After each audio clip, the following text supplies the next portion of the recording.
दोस्तों आपको मालूम ही है जब भी कोई कंपनी मार्केट के अंदर लिस्ट होती है तो उसको सेबी की कुछ गाइडलाइंस फॉलो करनी पड़ती है, जैसे कि उसको हर 3 महीने में अपने रिजल्ट पेश करने होंगे। यानी अगर कोई कंपनी मेन बोर्ड में लिस्ट है तो उसको हर 3 महीने में यानी हर क्वार्टर में अपने रिजल्ट पेश करने पड़ेंगे। अपने इन्वेस्टर्स को बताना पड़ेगा कि कंपनी ने कितना रिवेन्यू किया, कितने एक्सपेंसेस किए, कंपनी के प्रॉफिट कितने निकले और भी बहुत सारी डिटेल्स। और अगर कोई कंपनी एसएमई है यानी लोट वाली कंपनी यानी बहुत छोटी कंपनी है तो उसको साल में 2 बार रिजल्ट पेश करने पड़ते हैं। कई बार ये रिजल्ट डिले भी हो जाते हैं। मान लीजिए कोई कंपनी है, उसका कहना है कि वो 12 अगस्त को अपने रिजल्ट पेश करेगी, लेकिन किसी वजह से वो रिजल्ट पेश नहीं करती है तो वो एक्सचेंज को बताती है कि अब हम 12 को नहीं 18 को रिजल्ट पेश करेंगे। उसके रीजंस कुछ भी हो सकते हैं, जैसे कि ऑडिटर की कुछ क्वेरीज हैं या ऑडिटर को क्वालिफिकेशंस में कुछ इश्यू आ रहा है। लेकिन आज हम एक ऐसी कंपनी के बारे में डिस्कस करेंगे जिसके जो रीजंस हैं वो बहुत ही अजीब हैं, और अजीब सिर्फ उसके रीजंस ही नहीं है, उस कंपनी की बहुत सारी चीज़ें अजीब हैं। तो उस हम कंपनी को डिस्कस करेंगे, इससे आपको बहुत कुछ सीखने को मिलेगा। यानी ये जो आज हम डिस्कशन करने वाले हैं, इस डिस्कशन से आपको बहुत कुछ सीखने को मिलने वाला है। तो अगर हम बात करें उस कंपनी का नाम आप देख सकते हैं, माइलस्टोन फर्नीचर लिमिटेड। इस कंपनी ने एक्सचेंज को इन्फॉर्म किया है कि जो इनका ऑडिटर है वो गायब हो गया है, यानी ऑडिटर मिल नहीं रहा है, और ऑडिटर को फ़ोन कर रहे हैं तो फ़ोन भी नहीं उठा रहा है। यानी इनका ऑडिटर गायब हो चुका है और उनके फ़ोन कॉल भी नहीं उठा रहा है, और इनके पास कोई डेटा नहीं है जो ये पब्लिश कर पाए, क्योंकि ऑडिटर नहीं है तो डेटा नहीं है, और ऑडिटर को फ़ोन कर रहे हैं तो वो फ़ोन नहीं उठा रहा है। तो है ना अजीब सी बात। लेकिन अजीब सी बात सिर्फ यहीं पर ख़त्म नहीं होती है, और भी बहुत सारी अजीब सी चीज़ें हैं इस कंपनी को लेकर के। यहाँ पर आप देख सकते हैं इस कंपनी का एक शेयर का प्राइस था 45 रुपीज़ का जब ये मार्केट में लिस्ट हुई थी। अभी इसका प्राइस है 5 रुपीज़ 46 पैसे, यानी कितने परसेंट गिर चुका है आप देख सकते हैं। यानी 45 रुपीज़ से 5 रुपीज़ 46 पैसे का शेयर हो चुका है। अगर हम बात करें 2018 में इस कंपनी के अंदर प्रमोटर की होल्डिंग थी 64% के आसपास, और अभी कितनी है 0। यानी सारा का सारा माल पब्लिक को चिपका दिया गया है। और कैसे चिपकाया है आपको मालूम ही है, यूट्यूबर के थ्रू चिपकाते हैं, न्यूज़ चैनल के थ्रू चिपकाते हैं। यानी यूट्यूबर आते हैं और न्यूज़ चैनल आते हैं, आपको बताते हैं ये कंपनी बहुत अच्छी है, इसमें ये होने वाला है, इसमें वो होने वाला है, इस कंपनी की ग्रोथ के बहुत चांसेस हैं, इसका शेयर 5 से 5,000 रुपीज़ का हो जाएगा। और पब्लिक उनकी बातें सुन करके उन पर ब्लाइंडली ट्रस्ट करके उनको अपना मान करके इन्वेस्टमेंट कर देती है और फंस जाती है। इसीलिए कहते हैं आपको ब्लाइंडली किसी को ट्रस्ट नहीं करना है। कोई भी कंपनी के बारे में आपको कोई भी बताए उसके बाद आप अपना रिसर्च कीजिए।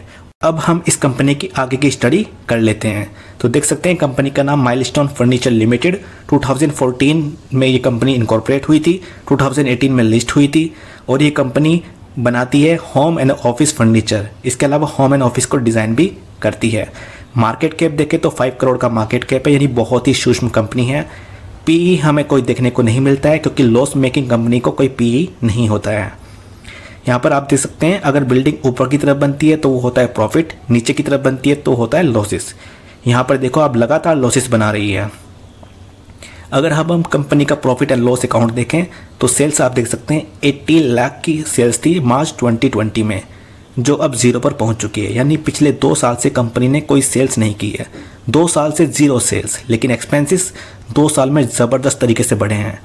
आप देख सकते हैं मार्च 2022 में इस कंपनी की 0 सेल्स थी, लेकिन इनके जो एक्सपेंसेस थे 1 करोड़ 37 लाख के थे। और 2023 में भी 0 सेल्स थी, लेकिन इनके जो एक्सपेंसेस थे 3 करोड़ 81 लाख के थे। तो इसी को देख करके आप इन कंपनी के प्रॉफिट भी देख सकते हैं।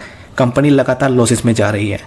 10 लाख के प्रॉफिट थे जो अब घट करके 3 करोड़ 91 लाख के लॉसेस में बदल चुके हैं। यानी कंपनी लगातार अपने लॉसेस बढ़ाते जा रही है। पता नहीं कंपनी क्या कर रही है, जब सेल्स नहीं कर रही तो इतने एक्सपेंसेस क्यों बढ़ रहे हैं? क्या कंपनी फ्री फंड में सबको सैलरी दे रही है या खुद सैलरी उठा रही है? तो ये सोचने वाली बात है। अगर हम यहाँ कंपनी के प्रमोटर की होल्डिंग देखें तो 0% की है, वहीं पब्लिक इसके अंदर प्रमोटर बन के बैठी है 100% हिस्सेदारी की वजह से। तो देख सकते हैं वही यूट्यूबर और न्यूज़ चैनल को देख करके इन्वेस्टमेंट किया गया होगा। लोगों को बताया गया होगा कि एक कंपनी का शेयर 5 रुपीज़ से 5,000 रुपीज़ का हो जाएगा, 6 महीने में, साल भर में करोड़पति बन जाओगे। दोस्तों रातों रात कोई करोड़पति नहीं बनता, 1 साल में भी कोई करोड़पति नहीं बनता, धीमे धीमे आप करोड़पति बनते हैं। तो अपने इन्वेस्टमेंट अच्छी कंपनी में करें, ऐसी घटिया कंपनी के अंदर इन्वेस्टमेंट ना करें। तो इस केस से हमें 2 लर्निंग मिलती है। पहली लर्निंग, हमें किसी को ब्लाइंडली फॉलो नहीं करना है, अपना खुद का एनालिसिस करना है, उसके बाद में ही किसी स्टॉक के अंदर इन्वेस्टमेंट करना है। दूसरी लर्निंग हमें क्या मिलती है, हमें इन्वेस्टमेंट करके भूल जाना नहीं है। हमें उस कंपनी को ट्रैक करना है, उसके क्वार्टरली रिजल्ट देखने हैं, उसकी कौन कॉल सुननी है, उसके बारे में कोई न्यूज़ आती है उसको देखना है, उस इंडस्ट्री के बारे में कोई न्यूज़ आती है उसको देखना है, प्रमोटर की होल्डिंग पे ध्यान देना है, बहुत सारी चीज़ें उन पे ध्यान रखना होगा। अगर आप सिर्फ इन्वेस्टमेंट करके भूल जाएंगे तो आपका पैसा गायब भी हो सकता है इस कंपनी के ऑडिटर की तरह से, और फिर आपके कोई फ़ोन कॉल भी नहीं उठाएगा, चाहे वो आपका यूट्यूबर हो, चाहे वो आपका न्यूज़ चैनल हो। तो बेटर है कि आप अपने इन्वेस्टमेंट की कमान अपने हाथ में लें, उसको ट्रैक करें और उसको ग्रो करने में हेल्प करें। क्योंकि दोस्तों अगर आप अपने कैपिटल को प्रोटेक्ट नहीं करेंगे तब भी आप पैसा नहीं बना पाएंगे। दोस्तों उम्मीद करता हूँ आपको बहुत कुछ सीखने को मिला होगा, और अगर वीडियो पसंद आता है तो लाइक कर दीजिएगा, चैनल को सब्सक्राइब कर दीजिएगा और बेल आइकन को हिट करना तो भूलिएगा ही मत। तो दोस्तों अभी के लिए बाय बाय।